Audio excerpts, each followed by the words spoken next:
The neural dampener felt like ice against my skull, but it was better than having my thoughts turned into someone else's plaything. Staff Sergeant Jake Morrison adjusted the device one more time, checking the readings on his wrist display. Green across the board for now. Another lovely morning in paradise, he muttered, peering through the reinforced plasteel window of Outpost Delta 7. The landscape beyond looked like something out of a fever dream. Purple vegetation writhed in patterns that hurt to look at, and the twin suns cast shadows that moved independently of their sources. You know what I miss most about Earth? Shadows that actually made sense. The communicator crackled to life. Morrison, this is Command. We have got movement on Sector 12. Suit up and prepare for Neural Contact Protocol. Jake's stomach dropped. Neural Contact Protocol. That was military speak for the enemy is about to try turning your brain into soup. He grabbed his combat helmet, checking the secondary dampener embedded in the crown. 2 layers of protection between him and mental domination. It would have to be enough. Copy that, Command. How many bogeys are we talking about? Thermal scans show at least 30 Vorthak drones, plus 2 of their Mindweavers. Standard search and destroy, but watch your 6. Intelligence suggests they have adapted their techniques again. Of course they had. The Vorthak were nothing if not creative when it came to finding new ways to scramble human brains. Jake had seen good soldiers reduced to drooling vegetables in seconds when their dampeners failed. He'd also seen what happened to entire colonies when the Mindweavers got through their defenses. Jake made his way to the armory, passing other soldiers preparing for the day's carnage. Private Lisa Wong was loading specialized ammunition into her rifle, each bullet coated with a neural-disrupting compound that could temporarily sever a Vorthak's connection to their collective consciousness. "Morning, Sergeant," she said, not looking up from her work. "Heard we're dealing with Mindweavers today. That's the word. How's your dampener holding up?" Lisa tapped the device behind her ear. "Green light, but I've been getting some weird dreams lately. Nothing specific, just strange." Jake frowned. Weird dreams were often the first sign of neural infiltration. The Vorthak could be subtle when they wanted to be, planting suggestions that grew like cancer in a person's mind until they were completely compromised. Report to medical after the mission. Better safe than sorry. "Will do, Sergeant." Jake continued to the armory, where Corporal Marcus Webb was checking plasma charges. The big man looked up as Jake approached, his scarred face grim. 30 drones? And 2 Weavers? That's a lot of firepower for a routine patrol. Nothing routine about this war, Webb. The brass thinks they might be testing new techniques on our neural barriers. Webb snorted. Great. So we are lab rats now. We have always been lab rats. The question is whether we are the kind that survive the maze or the kind that get dissected. Jake grabbed his plasma rifle, checking the charge levels. Either way, we have got a job to do. The transport shuttle hummed to life as the squad loaded up. 8 soldiers, each one carrying enough firepower to level a city block, and all of it might not be enough if the Vorthak got inside their heads. Jake looked around at his team, Wong with her steady hands and sharper instincts, Webb with his unshakable calm under fire, Rodriguez manning the heavy plasma cannon, and 4 others who'd proven themselves in the crucible of interstellar warfare. "Listen up," Jake said as the shuttle lifted off. "Today's mission is search and destroy, but remember, these aren't your typical Vorthak drones. Intelligence reports suggest they're using new neural frequencies, so keep your dampeners at maximum power. If you start feeling strange, dizzy, nauseous, hearing voices that aren't on the comm, sound off immediately." The shuttle banked left, heading toward the purple hellscape of Sector 12. Through the windows, Jake could see the twisted spires of Vorthak construction rising from the alien soil like metallic tumors. Somewhere in that maze of corridors and chambers, 30 enemy soldiers were waiting to turn his squad into puppets. "Sergeant," Rodriguez called from the back. "My dampener's showing amber. Should I abort?" Jake checked his scanner. Rodriguez's neural signature was still clean, but the dampener was operating at 70% efficiency. In a normal firefight, that might be acceptable. Against Mindweavers, it was a death sentence. "Negative. Return to base and get that fixed. Wong, you are on heavy weapons." Rodriguez looked like he wanted to argue, but military discipline won out. Yes, sir. The shuttle touched down on a ridge overlooking the Vorthak compound. Jake could see movement in the shadows between the spires, bipedal forms moving with the eerie coordination that marked them as part of the collective consciousness. Remember, Jake said as they disembarked, these things share information instantaneously. The moment one of them spots us, they all know we are here. Speed and aggression are our only advantages. The squad moved down the ridge in tactical formation, weapons ready. The alien landscape seemed to pulse with malevolent life, and Jake could swear he heard whispers at the edge of his consciousness despite the dampener's protection. They reached the perimeter of the compound without incident, but Jake knew that meant nothing. The Vorthak were masters of psychological warfare, and they enjoyed letting their enemies think they had the upper hand before springing their traps. Movement, 2 o'clock. Webb whispered into his comm. Jake turned to see a Vorthak drone emerging from behind one of the spires. The creature stood 7 feet tall, its elongated skull pulsing with bioluminescent patterns that hurt to look at directly. It turned toward them with movements too fluid for something that looked so skeletal, and Jake felt a familiar pressure against his mind as it attempted to establish contact. The neural dampener flared to life, blocking the intrusion, but Jake could feel the creature's surprise at the resistance. Most species the Vorthak encountered couldn't shield their thoughts effectively. Humans were apparently an unpleasant exception to that rule. Light it up, Jake ordered out Wong's rifle spat plasma, catching the drone center mass. The creature stumbled, but didn't fall. Vorthak physiology was tougher than it looked.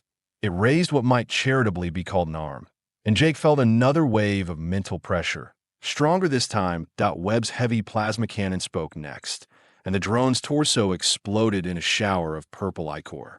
But even as it fell, Jake could hear the distinctive harmonic whine that meant the creature had transmitted their location to the collective. Contact, contact! Jake shouted into his comm. All units, we are engaged. The compound erupted into activity. Drones poured from the spires like insects from a disturbed nest, their movements perfectly coordinated despite the chaos.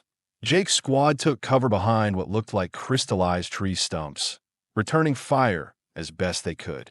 Sergeant, Wong called out, I'm getting interference on my dampener.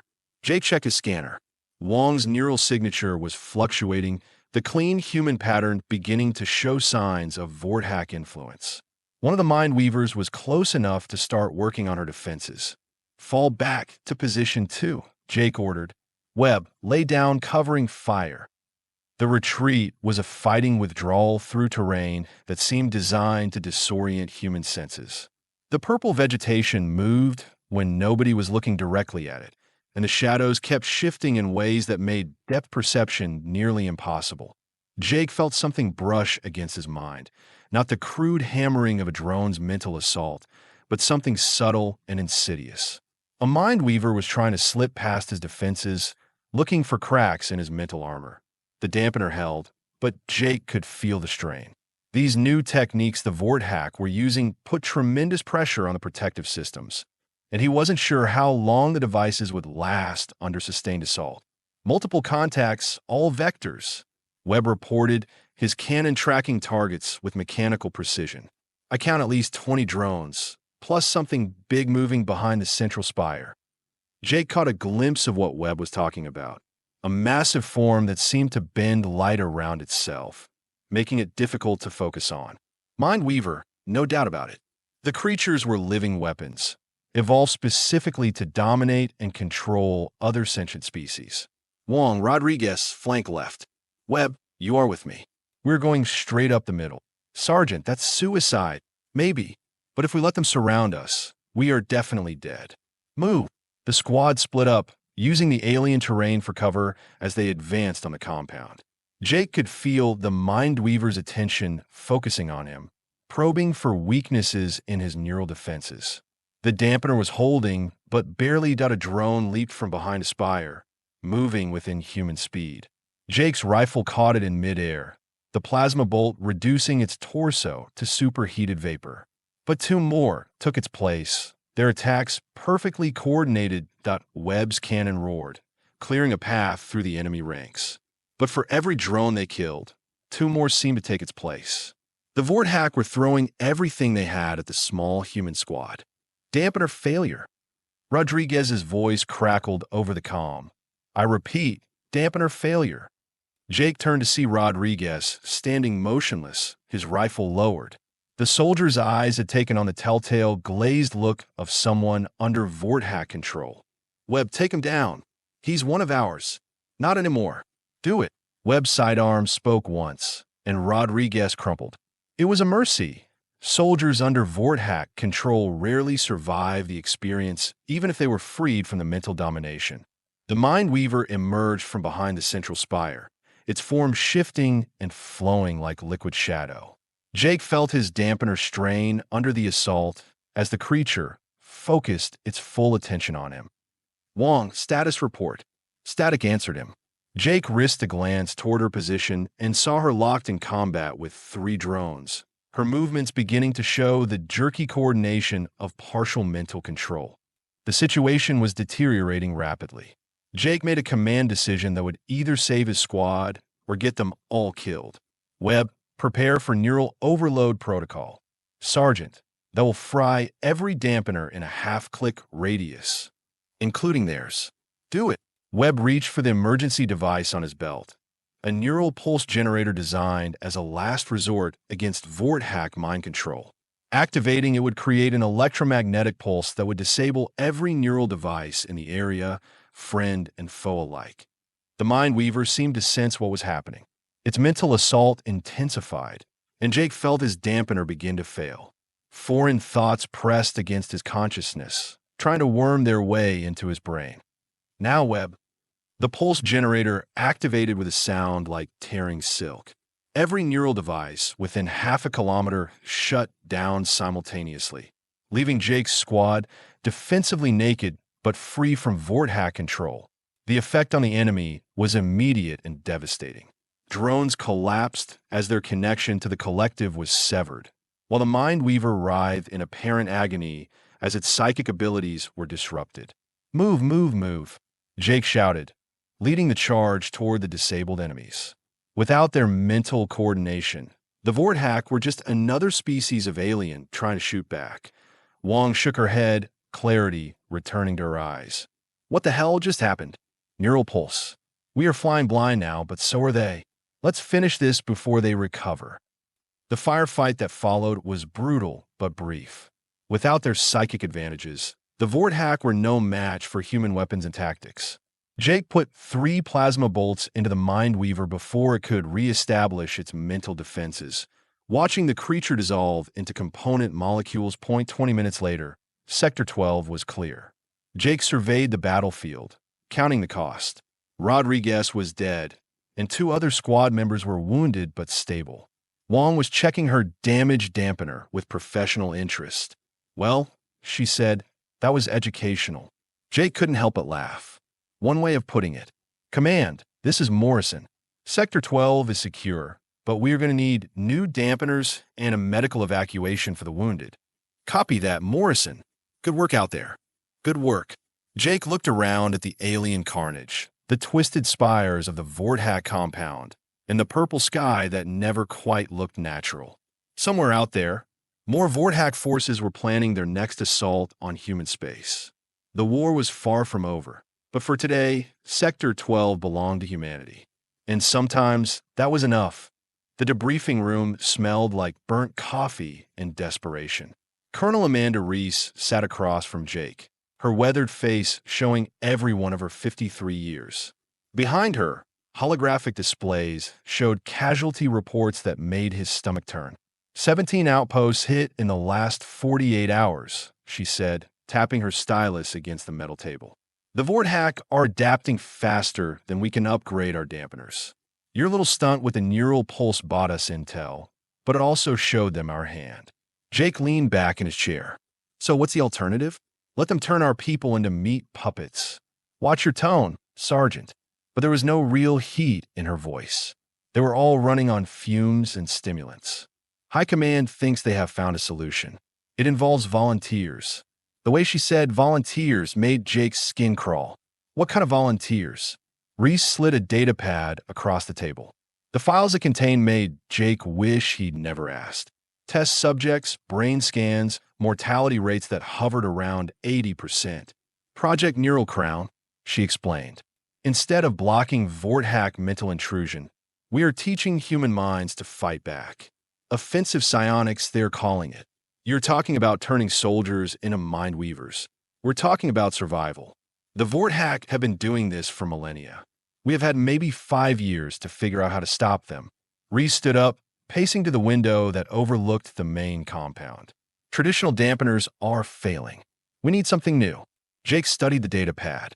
The volunteers were drawn from Special Forces units, soldiers who'd shown unusual resistance to Vorthak mental attacks. The training involved controlled exposure to alien psionic techniques, gradually building up the human mind's natural defenses while teaching it to strike back. The mortality rate is unacceptable, yes, but the alternative is planetary extinction. The Vorthak aren't interested in coexistence, Morrison. They want to add humanity to their collective, turn us into another slave species serving their empire. A soft chime indicated someone at the door. Enter, Reese called. The woman who walked in looked like she'd stepped out of a recruitment poster. If recruitment posters featured people who could kill you with their thoughts. Captain Diana Foster moved with the fluid grace Jake had learned to associate with the enhanced soldiers of Project Neural Crown. Colonel Sergeant Morrison. Her voice carried an odd harmonic that made Jake's teeth itch. I understand you have questions about the program. I have questions about whether you are still human, Jake said bluntly. Foster smiled, and for a moment her eyes flashed with something that definitely wasn't human. An excellent question. The honest answer is that I'm not sure anymore. But I'm still fighting for humanity, and that's what matters. She gestured, and Jake felt a gentle pressure against his mind.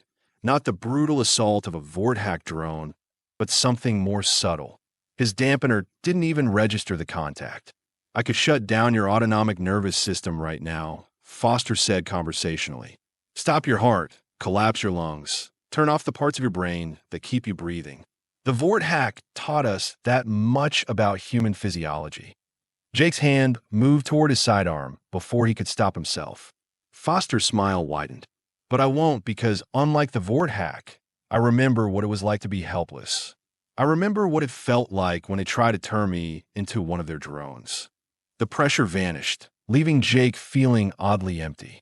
The program didn't just teach us their techniques, Sergeant. It taught us to hate them with a purity that would terrify you. That's enough, Captain, Reese said quietly. Morrison doesn't need a demonstration.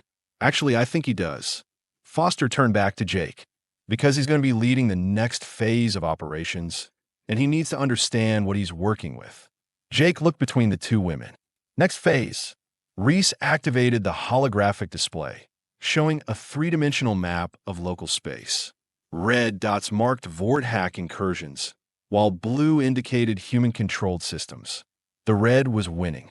Intelligence has located a Vorthak command node 3 systems from here. It's heavily defended, both physically and psionically. Traditional forces can't get close without being turned into puppets before they even land. But enhanced soldiers can, Foster added.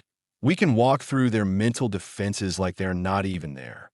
The problem is that we need conventional forces for support once we are inside. Jake studied the tactical readout. The command node was built into an asteroid, honeycombed with tunnels and chambers that would turn any assault into a nightmare of close-quarters combat. Worse, the entire structure was protected by a network of mind weavers that could dominate attacking forces from kilometers away. How many enhanced soldiers are we talking about? 12, Foster said, plus your squad for support and extraction. We go in fast, hit the command center, and get out before they can coordinate a response.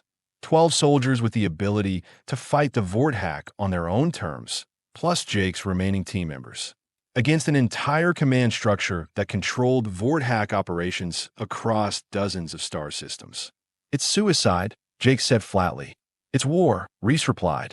And right now, it's the only play we have. 2 hours later, Jake found himself in the enhanced soldier training facility, watching Foster and her team prepare for the mission. The other 11 members of Neural Crown moved with the same fluid grace, their eyes holding that same inhuman glint. Sergeant Tom Baker had been one of Jake's closest friends before volunteering for the program. Now he sat in perfect stillness, his mind apparently communing with something Jake couldn't perceive. "Tom," Jake said quietly. Baker's eyes opened, focusing on Jake with obvious effort. "Hey, Morrison, how's civilian life treating you? I'm still active duty. Are you? Sometimes it's hard to tell the difference anymore." Baker stood up, and Jake noticed the way space seemed to bend slightly around him. "The program changes you, Jake. Changes the way you see everything. Did you know that human thoughts create measurable ripples in space-time? The Vorthak have been riding those ripples for millions of years, using them to navigate between star systems." "Tom, you are starting to worry me." "Good. You should be worried. We all should be." Baker moved closer, and Jake felt that familiar pressure against his mind. "The Vorthak aren't the real threat, Jake. They're just the first wave. There are things out there in the dark between galaxies that make mind-weavers look like house pets." Foster appeared beside them without making a sound. "Baker, stand down. You are bleeding again." Jake looked closer and saw that Baker was indeed bleeding, thin trickles of red from his nose and ears.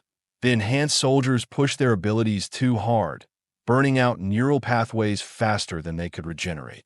"How long do they have?" Jake asked Foster quietly. "Individually? Maybe 6 months. As a unit? Long enough to complete this mission, if we are lucky."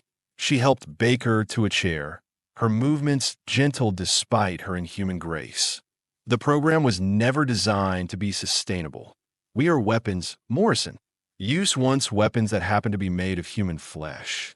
The transport to the Vorthak command node took 3 days through hyperspace.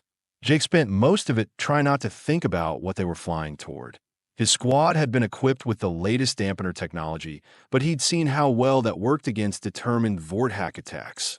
Wong was cleaning her rifle for the 100th time, her movements mechanical and precise. Webb sat in meditation pose, preparing his mind for the coming battle. The other squad members tried to sleep, knowing it might be their last chance. The enhanced soldiers remained in their section of the ship, communing with forces that normal humans couldn't perceive. Occasionally, Jake would catch glimpses of them through the connecting passage. 12 figures sitting in perfect synchronization, their minds linked in ways that made his skin crawl. "Contact in 30 minutes, the pilot announced. All personnel prepare for combat deployment." Jake checked his gear one final time. Plasma rifle, sidearm, emergency neural pulse generator, enough ammunition to fight a small war. It wouldn't be enough if the enhanced soldiers failed in their primary mission. The asteroid command node appeared on the main display, a pitted rock the size of a small moon, bristling with weapon emplacements and sensor arrays. Jake could see the telltale energy signatures of Vorthak technology, patterns that hurt to look at directly. Psionic scanning indicates at least 50 mind-weavers inside the structure, Foster reported from her position, plus several hundred drones and what looks like a command-level entity. Command level, something that makes regular mind-weavers look like children. "We have never encountered one before, but the theoretical models suggest capabilities that could dominate an entire star system." The assault began with surgical precision. Foster's team moved through the asteroid's defensive network like ghosts, their enhanced minds deflecting Vorthak mental attacks while they systematically disabled security systems.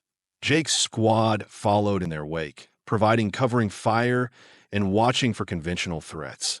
The interior of the command node was a maze of corridors carved from living rock, their surfaces pulsing with bioluminescent patterns that seemed to follow the intruders' movements. Jake felt constant pressure against his dampener as they moved deeper into the structure. "Movement ahead," Wong reported. "Multiple contacts." The Vorthak drones came at them in waves, but these were different from the ones they'd fought before. These moved with individual initiative, their connection to the collective apparently severed or masked. "They are learning," Foster said, her voice carrying that odd harmonic. "Adapting to our countermeasures." The firefight that followed was unlike anything Jake had experienced. The enhanced soldiers moved through the battle like deadly dancers, their minds striking at Vorthak consciousness while their weapons eliminated physical threats. But the cost was becoming apparent. Several of them were bleeding from multiple orifices, their enhanced abilities burning them out from the inside. Command Center is through here, Foster announced, indicating a massive portal carved with symbols that hurt to look at. Whatever's in there, it knows we are coming. The chamber beyond defied human understanding. Space seemed to fold in on itself, creating impossible geometries that made navigation nearly impossible. At the center, something that might once have been a Vorthak, but was now something far more terrible waited for them. The command entity spoke without words, its thoughts pressing against every mind in the chamber. Jake felt his dampener overload instantly, leaving him defensively naked against an intelligence that spanned star systems. But the enhanced soldiers stepped forward as one, their minds linked in ways that allowed them to stand against the entity's assault. The battle that followed was fought on levels of reality that Jake couldn't perceive, but he could see its effects on his enhanced allies point one by one. They began to collapse. Baker was the first, his enhanced brain simply shutting down under the strain. Foster held the longest, her will locked in mortal combat with an entity that had dominated countless species across the galaxy. "Morrison!" she screamed, blood streaming from her eyes. "The central node. Physical destruction." Jake understood. While the enhanced soldiers held the entity's attention, he and his squad could destroy the physical infrastructure that supported its consciousness. He grabbed a plasma charge from his belt, setting it for maximum yield. The explosion that followed shattered more than just rock and metal. Jake felt something vast, an alien scream, in frequencies that existed beyond normal space. And then the command entity was gone, its consciousness scattered across dimensions. Foster collapsed, her body finally succumbing to the neural damage she'd sustained. But she was smiling. "Did we get it?" "Yeah," Jake said, kneeling beside her. "We got it. Good. Maybe now the regular humans can finish what we started." The extraction was a nightmare of collapsing tunnels and failing life support, but Jake's squad made it out with 3 surviving enhanced soldiers. The mission was a success. The Vorthak command structure for this sector had been eliminated, buying humanity precious time to develop new defenses. But as Jake stood in the transport, looking down at Foster's body, he wondered what they'd really won. 12 soldiers had sacrificed their humanity to give their species a fighting chance. How many more would have to follow their path before the war was over? The answer, he suspected, was all of them, because that's what made humans special in this galaxy. Not their technology or their weapons, but their willingness to sacrifice everything for the chance to remain free, even if it meant they wouldn't be entirely human by the end. The war against the Vorthak was far from over, but humanity had proven something important that day. They could adapt, they could learn, and they could fight back against even the most terrifying enemies. And sometimes, that was enough to light a candle in the darkness between the stars. Back at command, the aftermath of the asteroid mission sent shockwave through the entire military hierarchy. Jake sat in another debriefing room, this one filled with generals and admirals whose faces showed a mixture of horror and desperate hope. The neural feedback from the command entity's destruction has created a cascade effect, General Patricia Hayes explained, her fingers dancing across holographic displays that showed Vorthak positions throughout the sector. 17 major installations have gone dark. Drone activity has dropped by 60% across 3 star systems. Jake studied the tactical readout with growing amazement. The Vorthak collective consciousness was more fragile than anyone had realized. Destroying a single command node had crippled their entire regional network. But there's a problem, Hayes continued. The surviving Vorthak forces aren't retreating. They're adapting. Again, the display shifted to show recent engagement reports. Vorthak drones were operating independently now, their actions no longer coordinated by the collective but driven by something else entirely. Individual initiative, perhaps, or a more primitive form of hive mind that didn't rely on the command entities. They are learning to function without their puppet masters, Admiral Chun observed from his position at the far end of the table. In some ways, that makes them more dangerous. Predictable enemies are easier to fight than creative ones. Jake thought about the enhanced soldiers who died in that asteroid chamber. Foster, Baker, and the others had sacrificed their humanity to give the regular forces a tactical advantage. Now that advantage was evaporating as the enemy adapted once again. "What about the surviving enhanced soldiers?" he asked. Hayes exchanged glances with Admiral Chun before answering. "Corporal Williams died during medical treatment. The neural damage was too extensive. Private Johnson and Sergeant Murphy are stable, but their cognitive functions are severely compromised, meaning they can follow basic orders and recognize faces, but the personalities we knew are gone. The enhancement process burned out too much of their original neural structure." Jake felt something cold settle in his stomach. The price of victory kept getting higher, and they were running out of heroes willing to pay it. "There is some good news," Hayes said, apparently reading his expression. "The data we gathered from the command entity before its destruction has given our scientists insights into Vorthak psionic techniques. They think they can develop better countermeasures." "How much better?" "Passive resistance instead of active blocking. Instead of trying to keep Vorthak minds out of human consciousness, we teach human minds to be inherently incompatible with their control techniques." Jake frowned. "That sounds like more human experimentation." "Not experimentation. Evolution." A new voice joined the conversation as Dr. Sarah Kim entered the briefing room. The xenobiologist looked like she hadn't slept in weeks, but her eyes burned with the intensity of someone who'd made a breakthrough. "Dr. Kim has been analyzing the neural patterns we recorded during the asteroid mission," Hayes explained. "Her findings are unprecedented." Kim activated her own holographic display, showing brain scans that made Jake's head hurt just looking at them. The enhanced soldiers didn't just learn to fight Vorthak mental intrusion. They developed entirely new neural pathways, structures that don't exist in baseline human anatomy. "Evolution in real time," Admiral Chin said quietly. "The human brain adapting to threats it was never designed to face." "Exactly. But here's the interesting part. The changes aren't random. They follow specific patterns, as if human consciousness has an innate blueprint for psionic resistance that just needed the right stimulus to activate." Jake studied the brain scans, trying to make sense of the complex neural mappings. "You are saying humans were already adapted for this kind of warfare?" "I'm saying humans might be the only species in the galaxy that can adapt for this kind of warfare.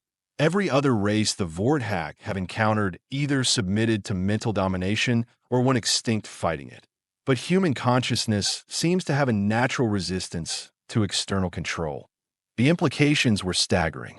If Kim was right, then humanity wasn't just another species trying to survive against overwhelming odds. They were potentially the Vorthak's natural predator, evolved to resist and eventually defeat the collective consciousness that had dominated the galaxy for millennia. "The question is whether we can trigger these adaptations without killing the subjects," Kim continued. "The enhanced soldier program worked, but the mortality rate makes it unsustainable. We need a gentler approach." "How gentle?" Jake asked. "Meditation techniques combined with controlled exposure to Vorthak psionic emanations.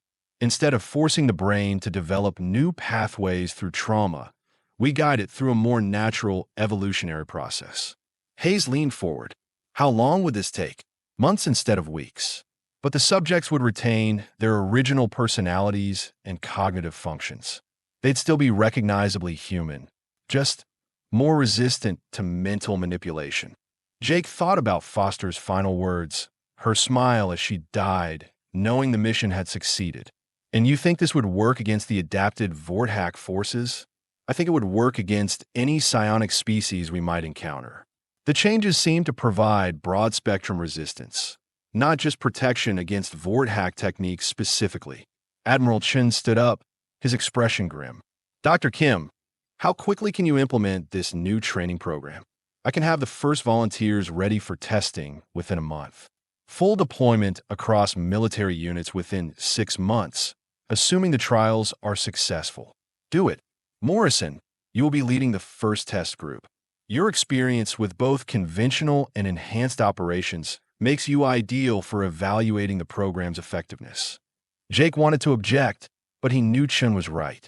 He'd seen what the Vorthak could do to unprotected minds, and he'd watched enhanced soldiers sacrifice their humanity to fight back.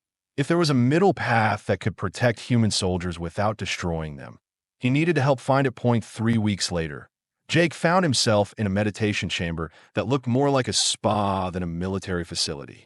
Soft lighting, comfortable seating, and a gentle hum of machinery that monitored his neural activity while exposing him to carefully calibrated psionic fields.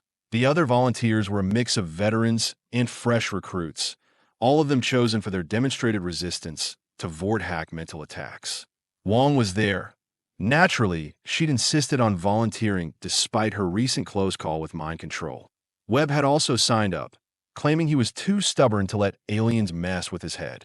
Remember, Dr. Kim said over the intercom, this isn't about fighting the psionic influence.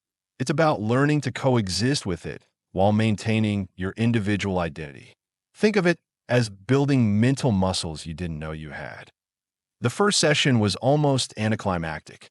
Jake felt a gentle pressure against his consciousness, nothing like the brutal assault he'd experienced for Vorthak drones. His natural instinct was to resist, to push back against the foreign influence, but Kim's training emphasized acceptance instead. Let it flow through you, her voice guided. Don't try to stop it or control it. Just observe it and remain yourself. Gradually, Jake began to understand what she meant. The psionic field wasn't trying to dominate his mind. It was simply there, like background radiation or the sound of his own breathing. The key was acknowledging its presence without letting it define his thoughts or actions. Over the following weeks, the training intensified. The psionic fields grew stronger, more complex, designed to simulate increasingly sophisticated mental attacks. But instead of fighting them, Jake learned to let them pass through his consciousness like water through a net. The changes were subtle at first. Jake found himself more aware of other people's emotional states, able to sense mood shifts and intentions without conscious effort. His dreams became more vivid, filled with images and sensations that seemed to come from outside his own memory. The neural pathways are developing exactly as predicted, Dr. Kim reported during one of their regular evaluations. But you are also showing some unexpected side effects, such as enhanced pattern recognition, improved spatial awareness, and what appears to be limited precognitive ability. Nothing dramatic. You might sense danger a few seconds before it manifests, or notice details that others miss. Jake thought about the strange dreams he'd been having, visions of alien worlds and technologies that felt more like memories than imagination. Are these permanent changes? We don't know yet. The enhanced soldiers' modifications were so traumatic that we couldn't study the natural progression.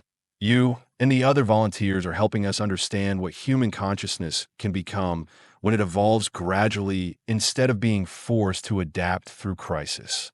The real test came 2 months into the program. Intelligence had located another Vorthak installation, smaller than the asteroid command node but still heavily defended. Jake's newly trained squad was assigned to infiltrate and gather intelligence, their first field test of the gentler enhancement process. The mission began much like the previous one: careful approach, tactical deployment, coordinated assault on enemy positions. But the difference became apparent as soon as they encountered Vorthak forces. The mental attacks that had previously required dampeners to repel now felt like gentle breezes against Jake's consciousness. He could sense the Vorthak drones' intentions before they acted, anticipate their movements with uncanny accuracy. His squad moved with fluid coordination, their enhanced awareness allowing them to function as a perfectly synchronized unit. But the most remarkable discovery came when they encountered a mind weaver in the installation's central chamber. Instead of the brutal mental assault Jake expected, he found himself able to communicate directly with the creature's consciousness. The contact was brief and alien, filled with concepts that had no human equivalent. But through the connection, Jake glimpsed something that changed his understanding of the entire war. The Vorthak weren't conquerors driven by malice or greed. They were refugees, fleeing from something even more terrible that existed in the spaces between galaxies. Their collective consciousness wasn't a tool of domination. It was a desperate attempt to maintain unity in the face of cosmic horror that would drive individual minds to madness. The Devourers come. The Mindweaver's thoughts whispered in Jake's consciousness. We flee, we fight, we try to prepare. Your species might survive what destroyed our makers. The revelation was staggering. Humanity wasn't just fighting for survival against an alien invasion. They were being tested, prepared for a conflict that would determine the fate of the entire galaxy. Jake's squad completed their mission and returned to base with intelligence that would reshape humanity's understanding of their place in the universe. The war against the Vorthak was just the beginning, a preparation for something far more challenging. But as Jake sat in another debriefing room, sharing his experiences with incredulous military leaders, he felt something he hadn't experienced since the war began. Hope. Humanity was evolving, adapting, becoming something more than they'd ever been before. The gentle enhancement process was working, creating soldiers who could fight on multiple levels of reality while retaining their essential humanity. And if the Mindweaver's final message was accurate, they were going to need every advantage they could get for the real war that was coming. The darkness between the stars held terrors that made the Vorthak look like frightened children. But humanity was no longer the helpless species that had first encountered alien technology 5 years ago. They were becoming something new, something that could stand against the void and protect not just their own species, but all the civilizations that called this galaxy home. Transformation had begun, and there was no turning back now.